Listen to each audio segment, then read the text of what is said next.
Kaunsang madamo, pag-inom sa alcoholic drinks, pag-inom sang madamo nga tubig, kag ang pag-overthink antes magtulog.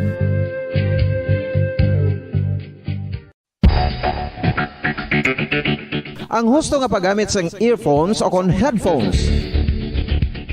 Kalabanan sa karon, ilabi na sa mga pamatanon ang masaming nga nagagamit sang earphones o kon headphones sa tion sang nagausar sang gadgets. Apang, ano bala kalawig ang atod paggamit sang earphones kag headphones? Nakahibalo bala kamo mga kabombo nga ang tuman kalawig nga paggamit sini ang makatugas ang ear noise o kon acoustic trauma? May pila naman ka tips nga makabulig agud mahalungan naton ang aton dulunggan kag pamatinan. Dapat nga Dekada nang nagtataguyod ng katotohanan, 5 dekada nang nagtatanggol sa mga mamamayan, patuloy na nagsasaliksik at mabilis maghatid ng mga balitang siksik at malaman. Patuloy na nangunguna sa mga issue, drama, promo at serbisyo publiko. Ito ang Bombo Radyo Bacolod, ang pambansang radyo ng Pilipinas. Fast Paradyo Bombo! Oras sa Bombo Radyo Bacolod, Philippine Standard Time. 10 minutos na nakaligat sa tak ng alas 6 ang gabi. Bombo Radyo Bacolod. Fast Paradyo Bombo! Mayang gabi Pilipinas, good evening Western Visayas. Welcome sa syudad sa Bacolod, sa probinsya sa Negros Occidental. Nagapangalagad ng Bombo News and Views Evening Edition. Diri sa DYWB Bombo Radyo Bacolod, 630 kHz sa frequency sa inyong mga radyo. Adlaw kita sa Domingo, petsa sa sa bulan na sang Marso sa lingat 2022. Kakaroon kanto na kita sa aton nga mga headlines, sa aton nga balita lokal. Bacolod City Fire Station mayara sa mga aktibidad kadungan sang Fire Prevention Month. Focal person sang Gender and Development sa probinsya sang Negros Occidental may patigayunon nga education training kadungan sang Women's Month celebration. Manuglibod sang transistor radio nga ginpatay sa banwa sang Moises Padilla sang Huwebes. Ginalantaw nga nasalaan sang NPA nga asset sang gobyerno. Monsignor Felix Pasquin sang Our Lady of Candles Parish nagpanawagan nga magkumpisar subong nga Lenten season. Sa balita National Bureau of Investigation o NBI ginchekyar ang isabong venue sa Metro Manila. Transport Group sa Metro Manila nagapanawagan sang piso nga saka sa pamasahe samtang nagapadayon sa hearing o ang hearing sa nga LTFRB sa ginhingyo nga 5 pesos increase. Sa balita international, Ukrainian refugees ginalauman niya magdangat sa 1.5 million kadungan sang hindi madinalagon niya ceasefire sa Mariupol, Ukraine. Mga pumuluyo sa United Kingdom nakatipon sang 86 million pounds para ibulig sa mga refugees sang Ukraine bangod sa ginamo sa nasambit nga pungsod. Sa balita sa Hinampang, Pilipinas, mag-host ang 2022 Trek UCI Gravel World Series race sa pinakauna nga kahigayunan. Kag sa balita sa entertainment, members ng K-pop group nga 17 nga sanday sungkuan kag DK nagpositibo sa COVID-19. Oras sa Bombo Radyo Bacolod, Philippine Standard Time, 12 minutos na nakaligad sa tak ng alas 6 ang gabi. Sa liwat nagahatag kita sang katahuran sa tanan nyo mga nagapamati sa 630 kHz sa lilisuan sang inyong nga mga radyo. Sa mga nagalantaw nga nagapamati sa Facebook Live, subong man sa ating nga YouTube channel, sa mga nagatutok sa Bombo mobile app, o kung sa audio web streaming sa www.bomboradyo.com, ang official website ng Bombo Radyo Philippines, ang pambansang radyo ng Pilipinas. Kagkaroon sa detalye na sa mga balita upod ang inyo mga tagbalita. Bombo Jairi de los Reyes. Kag Bombo Zaldi Foro II. Kagkaroon kanto na kita sa detalye na sa ato nagapanguna nga balita lokal. Kadungan sa pagsilibrar sa Bureau of Fire Protection o kan BFP sang Fire Prevention Month. Subong nga bulan sang Marso, may mga activities na ginpreparar ang Bacolod Fire Station. Sa interview sa Bombo Radyo Bacolod kag Fire Inspector Mark Angelo Caligdong, Deputy Chief Fire Marshal sa Bacolod City Fire Station, may patigayonon sila nga exhibit sang fire tools kay equipments agud niya mapakita sa publiko ang kapasidad sa Bacolod Fire Station. Suno kay Caligdong, nagagamit man sila sang social media channels para sa dugang nga kampanya para sa Fire Prevention Month. Kabahin man sang ilang activities ang pagpatigayon sa mga fire drills, kaga mga symposium sa nagkalain-lain nga mga kabarangayan sa syudad sa Bacolod. Samtang ginpahayag man ni Kaligdo nga ang fire trucks ang nagalibot man sa syudad agud niya magpatigayon sang Oplan Ligtas Pamayanan o kon OLP on the road. Ini ang rekorida sang fire trucks ang magpadayon sa pagpahanumdom sa mga pumuluyo angot sa fire safety and awareness.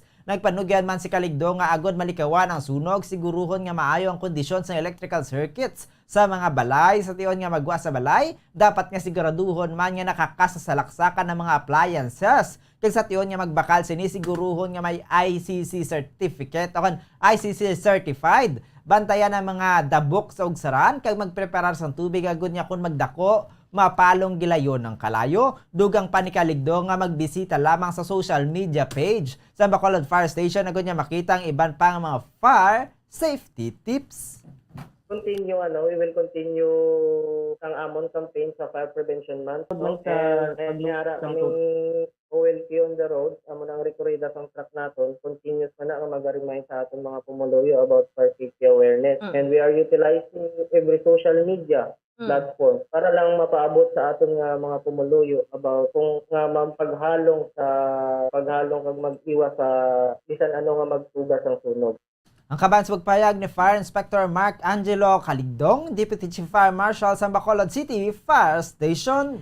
Samtang kadungan sang selebrasyon sang Women's Month sa bulan sang Marso, mayara sa mga programa nga patigayunon ang Gender and Development Office sa probinsya sang Negros Occidental. Sa interview sang Bombo Radyo Bacolod kay Marie June Pavillar Castro, Action Officer sang Provincial God Focal Point System, sa bilog nga kalibutan mayara lamang sila sang International Women's Day nga ginahiwat sa Marso 8, kung sa din iniman ang Women's Right and International Peace League sa Pilipinas. Suno kay Castro bilang selebrasyon sa Women's Month sa Marso 8, ang probinsya sang Negros Occidental ang mayara man sang programa sa Kapitolyo nga pagapangunahan man ni Negros Occidental Governor Eugenio Jose Bong Lacson. Kabahin sang activities, mayara man sang patigayunon nga solidarity program kaupod ang pila ka mga national government agencies nga nagayo nga makigbahin sa programa sang probinsya. Ginpahayag man ni Castro nga buwas nga adlaw Lunes, umpisahan na sang probinsya ang pagpatigayon sang weekly nga kapihan sang mga kababainhan kung sa diin sa tagsa ka Women's Month ginahimo man sanggad kung sa diin nagapatigayon sila sang online show. Sunod diri ang isa sa mga tinutuyo sang Women's Month agod nga mapahibalo sa mga kababainhan kag sa mga pamilya sini kung ano ang natuhay-tuhay nga mga programa sang gobyerno kag kung paano maka-access diri. Suno sa focal person buwas nga adlaw Marso 7 tuig 2022 alas 2 sang hapon kaga ila hambalan ang education and training scholarships kag mangin guest nila si Dr. Tina Basa nagikan sa Negros Occidental Language and Information Technology Center o Konolitsi kag si Miss Karen Densay ang pinuno sang scholarships program sa Negros Occidental. Ginimbitar man sini mga pumuluyo nga magtambong sa nasambit nga programa agod nga mahibaloan sang mga ini ang mga available nga training kag education scholarships kasubong man mahibaloan kung paano mag-apply bangod kun mayara sang training and education mas mahapos magpangita sang obra. Tomorrow, ang among paghahambalan is parte sa mga education and training scholarship. So maging guest ko daya ang taga Nuletsi or Negros Occidental Language Information and Technology Center, si Dr. Tina Basa, the former Bombo reporter, no? Yes. And of course, si Ma'am Karen Densay, ang head ng scholarship program naton sa province. So ginaimbitar ko gid ang mga kauturan nato no, especially para mabalaan nyo ano bala ang mga available nga training and education scholarship kag paano kamo maka-apply. Nabatian si Marie June Pavillar Castro, Action Officer sa Provincial God Focal Point System Negros Occidental.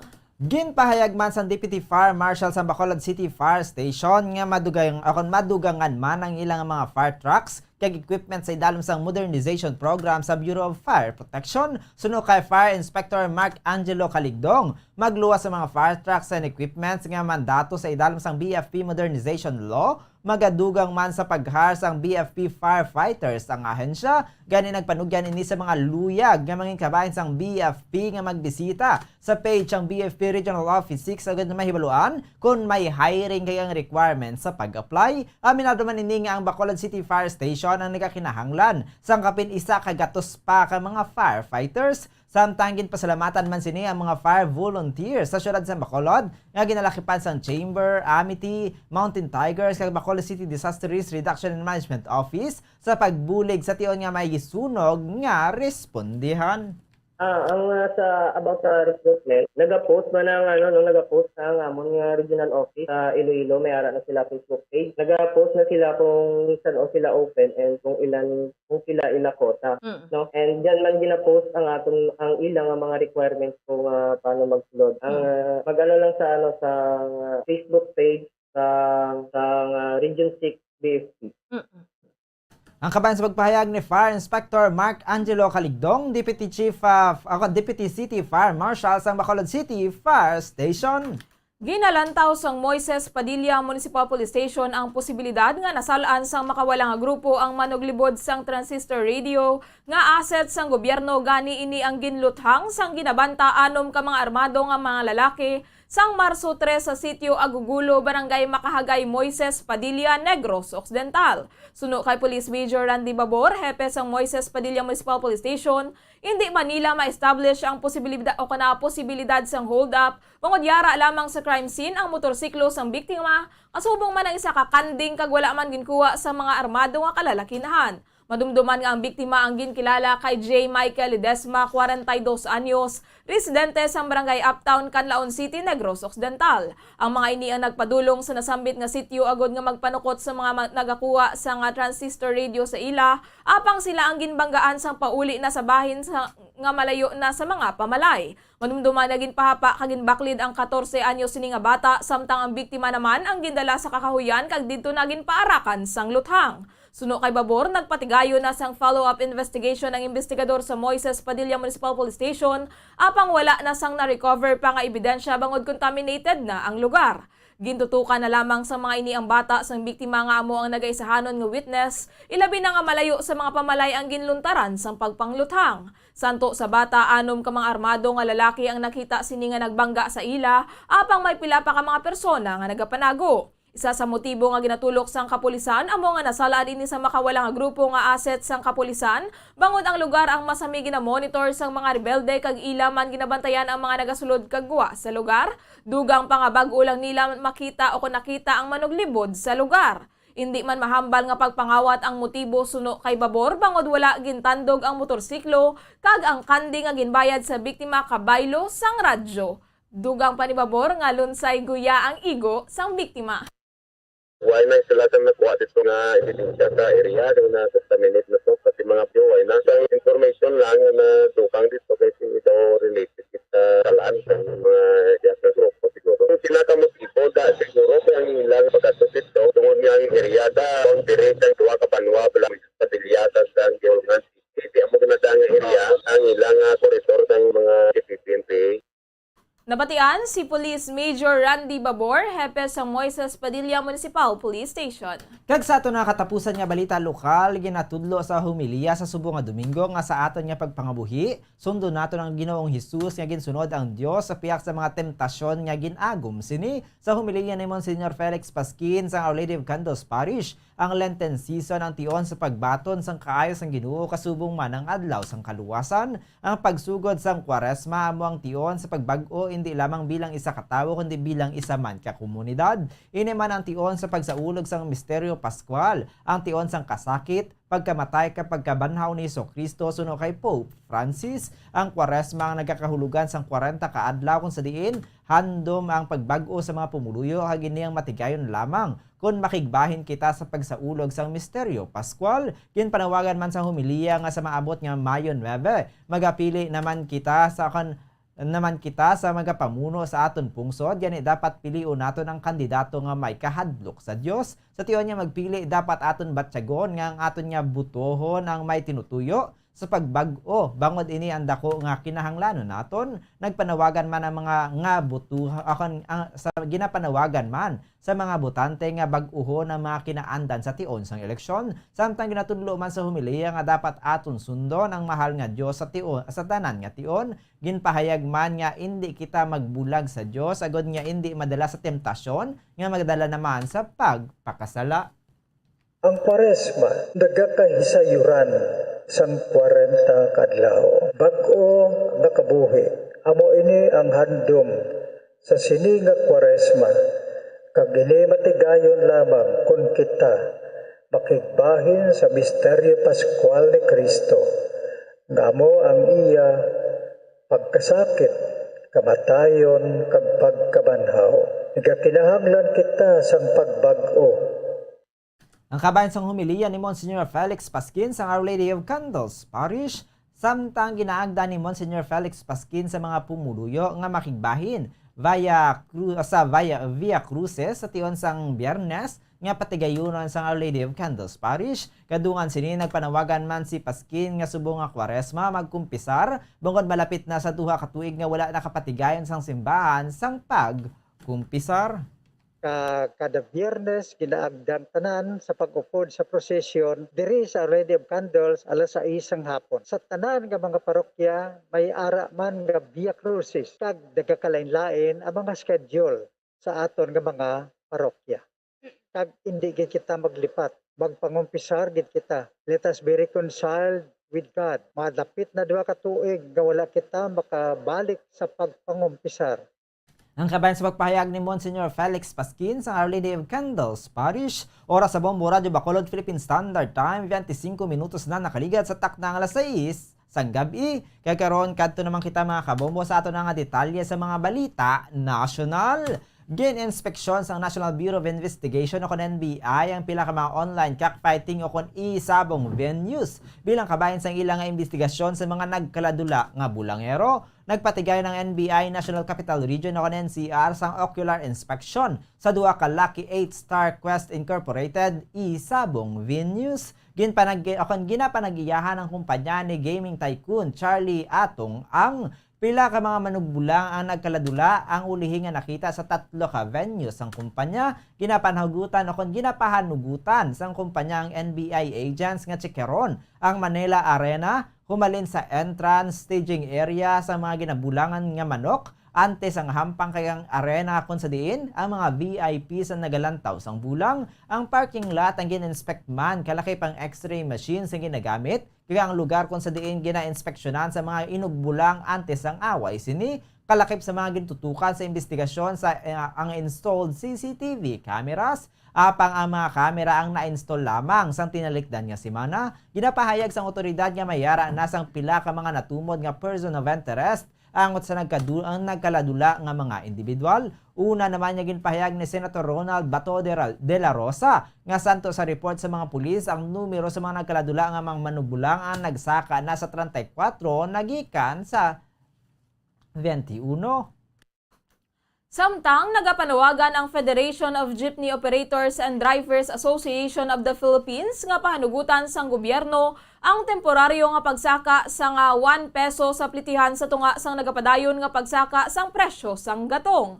Liwat nga nagapilar si FEJODA President Ricardo Boy Ribao sang gilayon nga tikang nagikan sa national government nga makabulig sa ilang nga sitwasyon samtang nagapadayon ang hearing para sa petisyon sa pagpasaka sang plitihan sa jeep sang 5 pesos sa Land Transportation Franchising and Regulatory Board o kon LTFRB. Suno kay Ribanyo, nadbudlayan na gid sila kagang iban sa ila ang nagpahayag nga mauntat na lang sa pagbiyahe bangod sa nagakatabo sa karon. Suno pa diri nagapinagusto na lang ang mga dalagko nga kompanya bangod sa gyera sang Ukraine kag Russia, kag wala naman sang ginahimo ang gobyerno agud sila ang mabuligan. Sang Pebrero 28, nagsaka ang presyo sang produktong petrolyo sa ikasyam nga semana kung sa di nagdangat na sa 80 pesos ang kada litro sa pila ka lugar sa pungsod. Ginatag sang AFP spokesperson na Colonel Ramon Zagala nga hindi ang Moro Islamic Liberation Front o MILF ang target sang ilang operasyon sa Lanao del Sur. Ini ang matapos magpagwa sang pahayag si Bangsamoro Interim Chief Minister kag MILF Chairman Ahod Murad Ibrahim ngang lugar ang ginbomba sang militar sa barangay Ilalag, Magwing, Lanao del Sur sang Martes ang kabahin sang teritoryo sang MILF. Ginpanindugan ni Zagala nga ginarespeto sang militar ang peace talk sa MILF. Kaya ang target nila ang grupo nga ginapangunahan ni Faharudin Saji Satar o kon Haji Satar alias Abu Zakaria nga ginapahayag nga bag-o nga emir sang IC sa Southeast Asia. Ginpahayag ni Zagala nga mismo miyembro pa sang MILF ang nagtudlo sa militar sa ginahamtangan sang kuta sang terorista nga grupo. Matapos nga masulod sang militar ang kuta sang kaaway, nagpadulong pa sa lugar si 103rd Infantry Brigade Commander Brigadier General Jose Maria Cuerpo II, kaupo ng opisyal sang MILF nga si Ayub Khan Usman nagod mag-inspeksyon. Ginpasiguro man ni Zagala nga mayara sang full coordination ng AFP sa MILF bilang ilang partner sa peace process. Kag sa katapusan nga balita nasyonal, malipayon nga ginbaton ni AFP Chief of Staff General Andres Centeno ang approval sang Malacañang sang mga bag-o nga designasyon kag promotion sa mga matag-as nga opisyal sang AFP. Ang mga bag-o na nga na-promote nga opisyal ang ginpangunahan ni Rear Admiral Palsis, nga gin-assign nga Vice Commander sang Philippine Navy, talos kay Major General Nestor Hireco nga una nga na-promote bilang Philippine Marine Corps Commandant.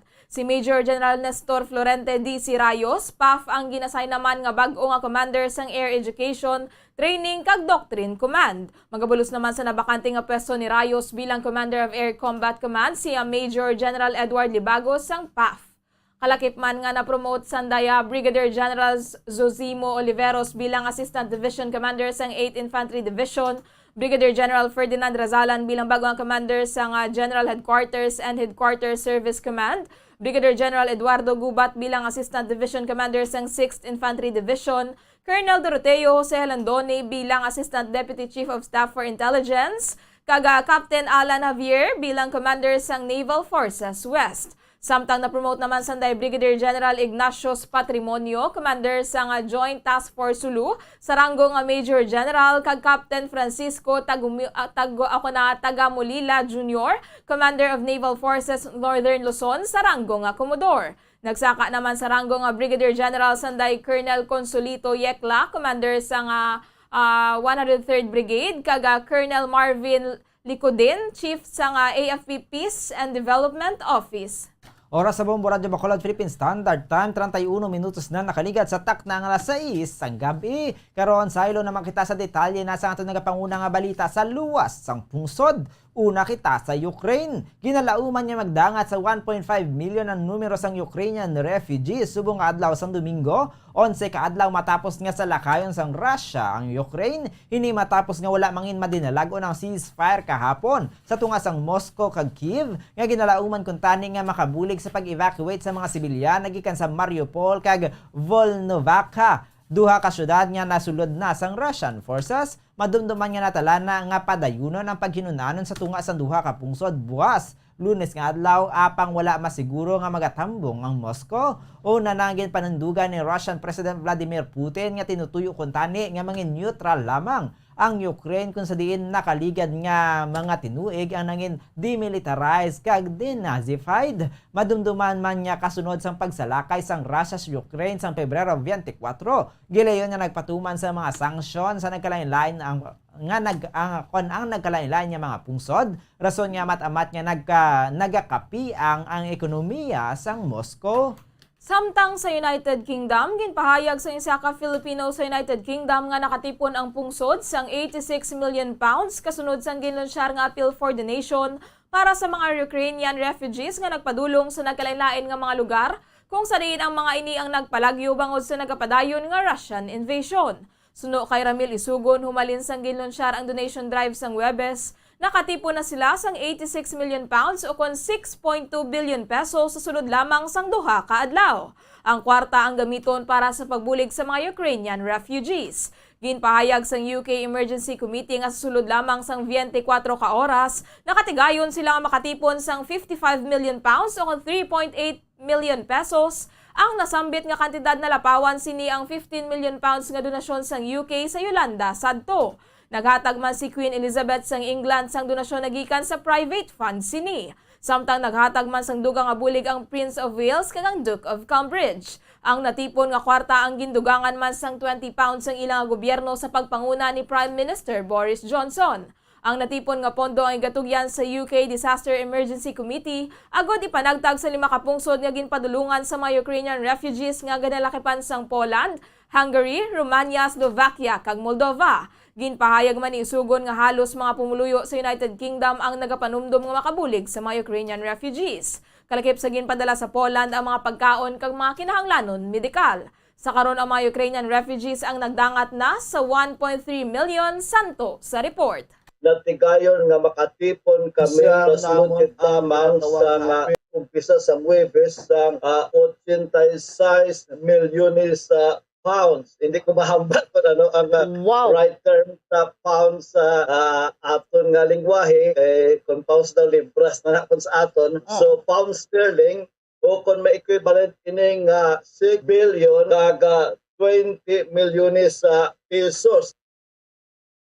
Nabatian si Bombo Correspondent Ramil Isugon direkta sa United Kingdom. Kag sa ato na katapusan nga balita international dito gihapon sa United Kingdom, voluntaryo nga nagpadulong sa Ukraine ang pila ka mga pribado nga individual sa United Kingdom agud niya magbulig sa pagpakigbato sa Russian forces. Sa interview sa Bombo Radio Bacolod kay Ramil Isugon direkta sa United Kingdom, ang mga nagpadulong nga mga individual ang wala gin pahanugutan sa gobyerno nga magpadulong sa Ukraine agud niya magbulig. Suno kay Isugon na engganyo lamang ang nasambit ni mga pumuluyo bangod sa natapos nga ako natabo nga kinigamo sa Ukraine. Sunod diri nagpahayag man ang mga wala nagpakilala nga mga residente nga nagpadulong sa nasambit nga pungsod nga hindi ang mga ini makapungko kag maglantaw sa inaway subong kag makaluluoy na ang mga sibilyan. Santo sa report, isa ka gatos tubtub 300 ka mga tawo ang nagpadulong sa nasambit nga pungsod. Ini ang kasunod sang pahayag ni UK Foreign Secretary Liz Truss nga mahimo nga magpadulong ang mga residente sa nasambit nga pungsod agud niya magbulig sa tropa sang Ukraine batok sa Russian forces. Apang sa UK Prime Minister Boris Johnson kag UK Defense Secretary Ben Wallace ang wala nagpahanugot sa nasambit nga tikang sang pila ka mga individual. Bangod ng mga tawo ang mga nasambit nga individual ang hindi hanas sa inawa pila lamang sa mga ini ang retired militaries apang wala nagpahibalo. Isa pa sa rason kung nga wala gin pahanugutan ng mga residente sang UK nga maghimo sa nga magbulig sa Ukraine bangod hindi pa ini miyembro sa North Atlantic Treaty Organization o NATO o kung hindi pa member ang Ukraine sang NATO. Suno kay Isugon na mabulig lamang sang European Union kag NATO sa Ukraine sa karon ang magpadala sang dugang ang mga armas sa Ukraine. Voluntaryo ini nga mga tao bumbuan na sa mga daw private individuals ini sila Okay. na hindi ini sanction, hindi wala ini ginakanugutan sa amon nga gobyerno. Alright. Ini na encourage lang gid ini sila bangod sa nakita nila nga kinagamo nga hambal nila nga hindi sila masiling na nga magapungko lang ka maglantaw sa inaway. Do hindi katulok. Dito nakatabo subong kagkaloy ang mga civilians. Ang kabayan sa pagpahayag ni Bombo International Correspondent Ramil Isugon direkta sa United Kingdom. Samtang kadto naman kita mga kabombo sa ato nga balita sa hinampang.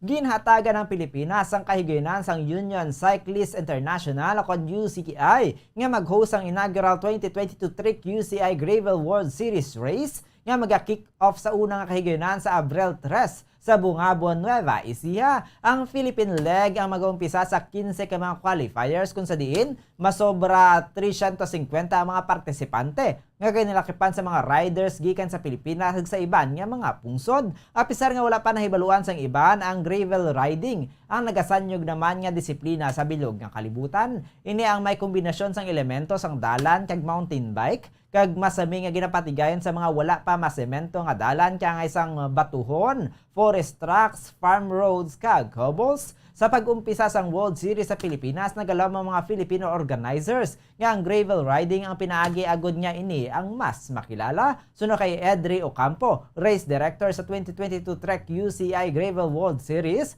First time nga hiwato ng World Series para sa gravel sa Pilipinas. Apang sa nakaligan nga SEA Games, madamo man sa mga medalya sa cycling ang napauli sang national athletes sang pungsod. Suno pa diri may mga na-assign pa may mga nag-sign up na nga mga elite athletes para sa karera kay nagalamang mga ini nga bisan may mga foreign riders magapunguna gihapon ang mga Filipino. Naibaluan niya magluwas ng isa sa go-to pastimes ng mga Filipino ang pagbisiklita sa nagluntad ang pandemic, ang sports cycling ang napamatud-an naman nga medal-rich sports. para sa pungsod sa pangpatigay asugon sa ginpatigay nga 2019 SEA Games kung sa diin ang Pilipinas ang nakaangkon sang 11 ka mga medalya nga ginalakipan na sang 3 ka gold matapos nga sanday John Derek Park kag Lea Denise Belhera ang nagpanguna sa men's and women's downhill events.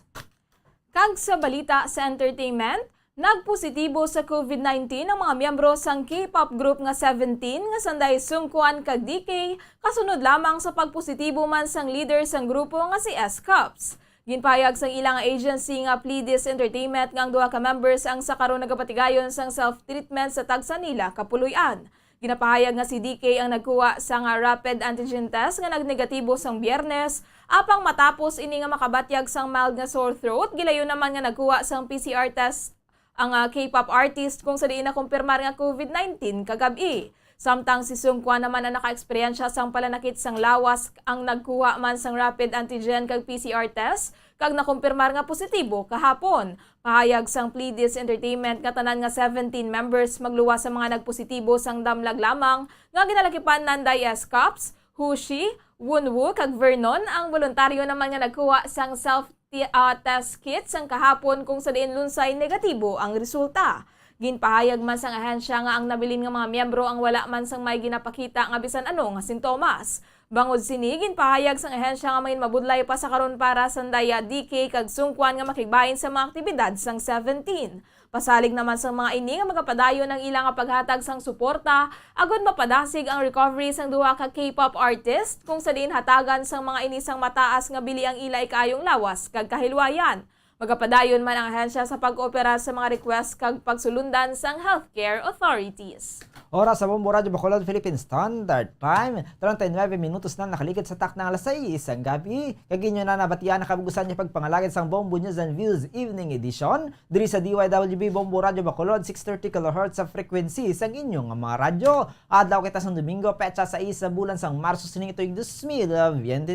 Antes kita magtakop aton danay panumbalikan ang aton niya mga headlines sa balita lokal. Bacolod City Fire Station mayara sa mga aktibidad kadungan sang Fire Prevention Month. Focal person sang Gender and Development sa probinsya sang Negros Occidental may patigayunon nga education training kadungan sang Women's Month celebration. Manuglibod sang transistor radio ang ginpatay sa banwa sang Moises Padilla sang Webes. Mahimo na salaan sang NPA nga asset sang gobyerno. Monsignor Felix Pasquin sang Our Lady of Candles Parish nagpanawagan nga magkumpisar subong nga Lenten season. Sa balita National Bureau of Investigation ginchekyar ang iisabong venue sa Metro Manila. Transport Group sa Metro Manila nagapanawagan sang piso nga saka sa pamasahe samtang nagapadayon ang hearing sa LTFRB sa ginahingyo nga 5 pesos increase. Sa balita international, Ukrainian refugees ginalauman niya magdangat sa 1.5 million kadungan sang hindi madinalagon nga ceasefire sa Mariupol, Ukraine.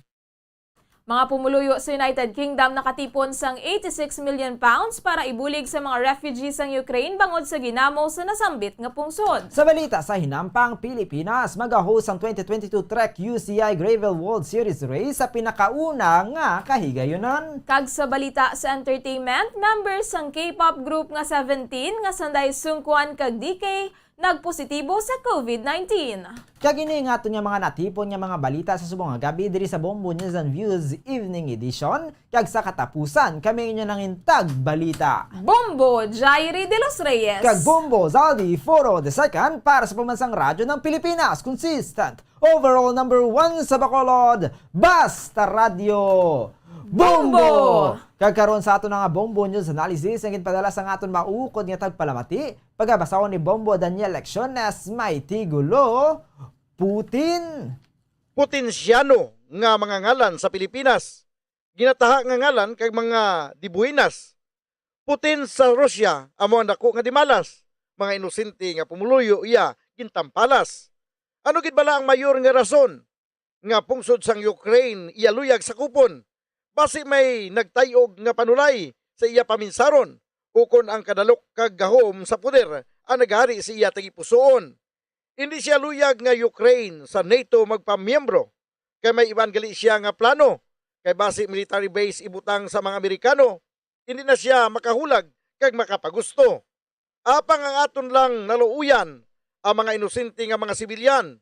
Nagkapyot na lang sang mga armas parang ila pungsod pangapinan nagapagitluoy nga sila ang buligan, puwersa sang Russia, hindi nila masarangan. Ang ini nga panguna-una pananawan ang ginpadala ni Leo Siralbo sang Barangay Mansilingan, Bacolod City. Sa mga tagpalamati isang Bombo Radyo Bacolod, pwede man kamo magpadala sang inyo panghuna-huna kag pananawan sa Bombo News and Views Evening Edition. Care of DYWB Bombo Radyo Bacolod, CBS Development Corporation Building, Lacson Street, Mandilagan, Bacolod City. O kung pinaagi man sa email address ang Bombo Radyo Bacolod, bombo_bacolod@bomboradyo.info. Bombo Radyo Bacolod. Fast Paradyo Bumbo. Ginapahibalo sa mga tagpalamati